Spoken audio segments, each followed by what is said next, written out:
திராவிடமும் தமிழ் தேசியமும் அப்படின்னு சொன்ன உடனே நம்ம ஊர்ல ஒருத்தர் இருக்கிறாரு. ஒண்ணு அந்த பக்கம் இரு, இல்ல இந்த பக்கம் இரு, நடுவுல இருந்து லாரியில மாட்டி செத்துறாத அப்படின்னு பேசுறதுக்கு கூப்பாடு போறதுக்கு ஒருத்தர் இருக்கிறாரு. லாரியில மாட்டி யாரு சாக போறாங்க? இந்த பக்கம் ஒண்ணு நில்லு, இல்ல அந்த பக்கம் நில்லுன்னு விஜயை பார்த்து அண்ணன் சீமான் அவர்கள் ரொம்ப ஆக்ரோஷமா பயங்கரமா பேசுறாரு. திராவிடம்னாலே ஒரு படத்துல நீங்க ஒருத்தருக்கு பிரஷரே ஏறாது, அவர் மூஞ்ச பார்த்த உடனே பிரஷர் ஏறுவாங்க. அந்த மாதிரி திராவிடன்னு சொன்ன உடனே இவருக்கு பிரஷர் ஓவரா ஏறிடுது. கத்த ஆரம்பிச்சிடறாரு. நதானத்தில் இருக்கிறாரா, நதானத்தில் இல்லையா, என்னன்னு நமக்கு ஒண்ணும் புரியல, அந்த மாதிரி கத்துறாரு. எஸ்.வி. சேகர் பாத்தீங்கன்னா நாங்க கூட திராவிடர் தான் அப்படின்னு முதல்வர்கிட்ட போய் பேசிட்டு ஏன் அப்படின்ற மாதிரி ஒரு இது எல்லாமே நுட்பமா பார்க்கணும். தந்தை பெரியார் அவர்கள் திராவிடர் என்ற சொல்லுக்கும் அறிஞர் அண்ணா அவர்கள் அரசியலுக்காக திராவிடம் என்பதற்கும் விளக்கம் இருக்குது. அந்த இரு இருக்குது பாருங்க, அந்த இருல தான் ஆரியத்துக்கு வைக்கக்கூடிய ஒரு வேட்டாக இருக்கிறது. தந்தை பெரியார் திராவிடர் அப்படின்னு வச்சது மக்களை குறிக்கிறது. அறிஞர் அண்ணா அவர்கள் திராவிட முன்னேற்ற கழகம் வைக்கிறது மண்ணை குறிக்கிறது. அதனால என்ன பண்றான் எஸ்.பி. சேகர் கூட, நான் கூட இந்த மண்ணில் தான் பிறந்தேன், இந்த மண்ணில் தான் நாங்களும் வாழ்ந்துருக்கிறோம், தலைமுறையா இருக்கனால நானும் திராவிடம் தான் அப்படின்னு உள்ள பூந்து இருக்கிறான். ஆனால் திராவிடர் என்னும் போது மக்களை குறிக்கும் போது நீ ஆரியர்கள் உள்ள வர மாட்டாங்க. அதுக்கு தான் நம்ம இதை வைக்கிறோம்.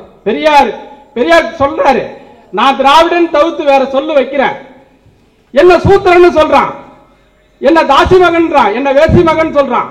அதுல இருந்து என்ன தற்காத்து கொள்வதற்கு நீ வேற ஏதாவது ஒரு நல்ல பேரை சொல்லு, நான் மாத்திக்கிறேன்னு தந்தை பெரியார் சொல்றாரு. பெரியாருக்கு அப்புறம் பெரியாருக்கு முன்னாடியும் திராவிடத்தை பயன்படுத்தினாங்க, பெரியாருக்கு பின்னாடியும் இப்ப திராவிடத்தை நம்ம பயன்படுத்தி வரோம். எதுக்கு? ஆரியர்கள் ஆரிய திராவிட போராட்டம். பாப்பானுக்கு நீ எதை சொன்னா கோவம் வருமா வராதோ, நீ திராவிடர்னு சொன்னா அவனுக்கு கோவம் வரும். சுப்பிரமணிய சாமி கிட்ட போய் சொல்லுங்க, தமிழன்னா கம்மன் வந்துருவான். நீ திராவிடன்னா அவெல்லாம் திராவிடா, அவ கிட்டலாம் நம்ம போக கூடாதுன்னு பேசுவான்.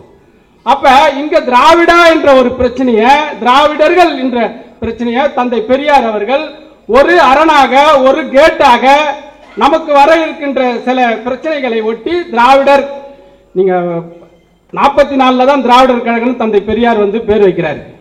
ஆனா அதுக்கு முன்னாடி நீதி கட்சியுடைய தலைவரான தந்தை பெரியார் அவர்கள் திராவிடர் கழகம்னு பேர் வச்சு இங்க தொடர்ந்து பயணிச்சு வேலை செஞ்சு வரோம். ஆனால் இந்த திராவிடர் கழகத்தை சேர்ந்தவங்க இந்த நாட்டை சீரழித்து விட்டார்கள், திராவிடத்தால் நான் விழுந்து விட்டேன் என்று கூப்பாடு போடுகிறவர்களுக்கு ஒரு சின்ன எல்லாம் உங்களுக்கு தெரிஞ்ச விஷயம் தான். அதை நம்ம மறுபடியும் ஞாபகப்படுத்துறதுக்கு இருக்கிறோம். நாம் இங்க திராவிடர் கழகம் கூட்டம் போட்டு தான் தமிழ்ல பேர் வைக்கணும். திருக்குறளை அலமாரியில் இருந்த திருக்குறளை ரோட்டுக்கு எடுத்துன்னு வீதிக்கு கொண்டு பேருந்துல எழுத ஆரம்பிச்சு திருக்குறளை கொண்டு வந்தது திராவிடம் தான். தமிழ்ல பேர் வைக்கிற நரேசன் பேர் வைக்கிறிய, சுரேஷன் பேர் வைக்கிறிய, இப்படிலாம் இந்த பேரை வைக்கலாமான்னு இன்னமும் கூப்பாடு போட்டு கத்தி கொண்டு இருப்பது நாம தான். அன்பழகன், அறிவழகன், மதியழகன் என்ற பெயரெல்லாம் திராவிடர் கழகங்கள் உருவானதுக்கு பிறகுதான் இந்த பேரெல்லாம் வருது. அப்ப தமிழை காப்பதும் தமிழர்களை காப்பதும் இங்கே திராவிடம் என்ற சித்தாந்தத்தை கொண்டு சென்றவர்கள் தான் இங்கே தமிழை காத்துக்கொண்டு இன்னமும் தமிழ் உயிரோடு இருப்பதற்கும் தமிழை உயர்த்தி ஒரு படி மேலே போவதற்கும் திராவிடம் பேசியவர்கள் தான் இங்கே நாம் சொல்ல வேண்டும். தந்தை பெரியார் இருந்தபோது கண்ணதாசன் பாட்டு எழுதுறார். தந்தை பெரியாருக்கும் கண்ணதாசனுக்கும் ஒத்தே வராது. அவரு கிருஷ்ண பரமாத்மா வணங்குறவர், தந்தை பெரியார் கிருஷ்ணனே இல்லை என்றவர்.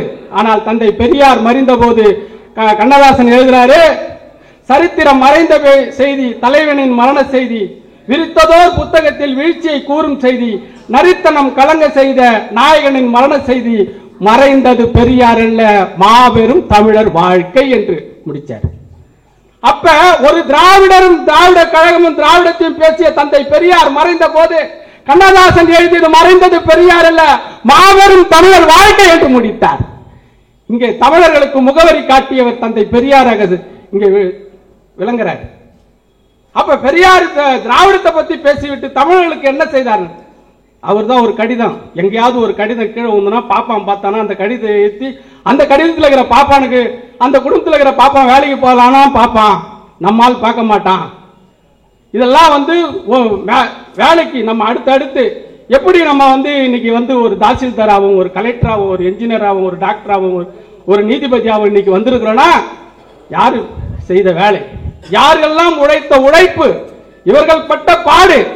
இதுக்கு பெரியாருக்கு முன் பெரியாருக்கு பின் பெரியார் சுயமரியாதை இயக்கம் 1925 உருவாக்கத்துக்கு முன்னாடி, அதுக்கப்புறம் பின்னாடி என்ற வரலாறை எடுத்து பார்த்தால் அக்கறையோடும் மக்களை தெளிவோடும் மக்களுக்கு உழைக்கின்ற ஒரு தெளிவோடும் நாம் பார்த்தனா நமக்கு விளங்கும்.